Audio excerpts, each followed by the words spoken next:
നീ വളച്ചു വളച്ച് കാര്യം പറയാൻ നേരെ പറയടി അങ്ങോട്ട്. അതെ, ലക്ഷങ്ങളെന്ന് പറഞ്ഞു തന്നാൽ നിങ്ങൾ പറന്നെത്തുമല്ലേ? ഓഹോ, നീ കോഞ്ഞടിക്കാൻ വിളിച്ചു വരുത്തിയാണല്ലേ അത്യാവശ്യം ഒരു സ്ഥലത്ത് നിൽക്കുമ്പോ? അല്ലെന്ന്. പിന്നെ നിനക്ക് അവിടെ ലക്ഷ്യം? എന്റെ അല്ലല്ലോ ലക്ഷ്യം, പിന്നെ നിങ്ങളുടെ അച്ഛന്റെ. എന്റെ അച്ഛന്റെ ഓ പടി സത്യങ്ങളെ. എന്തോന്നു? ഞാൻ അവിടെ വർക്ക്ഷോപ്പ് ഇരുന്നുണ്ടല്ലോ, വർക്ക്ഷോപ്പ് ഇരുന്നപ്പോഴേ ഒരു ഫോൺ കോൾ വന്നു അപ്പൂന്. നിങ്ങൾ പണ്ടെന്തോ വാടകയ്ക്ക് താമസിച്ചിരുന്ന വീട്ടിൽ എന്തോ ലക്ഷങ്ങൾ വിലപിടിപ്പുള്ള സാധനം ഉണ്ടെന്നൊക്കെ പറഞ്ഞിട്ടാണ് എനിക്ക് പോയത്. പിന്നെ അങ്ങനെയൊന്നുമില്ല. പിന്നെ ഇല്ലാത്ത കാര്യം പറയും നിങ്ങൾ അച്ഛൻ എന്തൊരു ഭ്രാന്താ. ആരടുത്ത് പറഞ്ഞു? എന്റെ അടുത്ത് പറഞ്ഞേ. ലക്ഷങ്ങൾ വിലപിടിപ്പുള്ള സാധനം അവിടെ ഉണ്ടെന്ന്. നിങ്ങൾ ഒന്ന് ഓർത്ത് നോക്ക്, കുഞ്ഞിലെങ്ങാനും എന്തെങ്കിലും സാധനങ്ങൾ കണ്ടിട്ടുണ്ടോ ഇതുപോലെ? ശരി, അല്ല സ്വർണത്തിന്റെ എന്തെങ്കിലും? ഞാൻ കണ്ടിട്ടില്ല. അവിടെ നീല കളർ പാട്ട വെച്ചിട്ടുണ്ട്, എല്ലാതൊന്നും എനിക്കറിയാം. അതായിരിക്കില്ല, അതിനകത്ത് വേസ്റ്റ് തന്നെ. നോക്കിട്ടുണ്ടോ?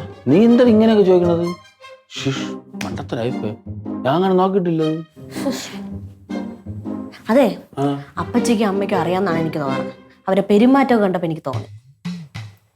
എല്ലാവർക്കും അറിയാമോ? അപ്പൊ ഉള്ള സത്യം തന്നെ. സത്യം. പിന്നെ ഞാൻ കള്ളം, എനിക്ക് വേറെ പണിയില്ല. എന്ത് മാത്രം പണി ഉണ്ടെന്ന് അറിയൂ വേറെ? ഉള്ളത് പറയടി. എന്റെ ട്രിപ്പ് മുടക്കാൻ നീയൊക്കെ ഇറങ്ങണ പുതിയ നാടകമല്ലേ അത്? എന്റെ പൊന്നങ്ങളെ അല്ല, കൈയിട് കൈയിട് കൈയിട്. അങ്കിളാണ് സത്യം, അങ്ങനെ അല്ല. അപ്പൊ എനിക്ക് വിശ്വാസം അല്ല, ഇങ്ങനെ എന്റെ അമ്മയാണ് സത്യം. സത്യങ്ങളെ അങ്ങനല്ല, അങ്ങനെ പറഞ്ഞു എന്റെ അടുത്ത്.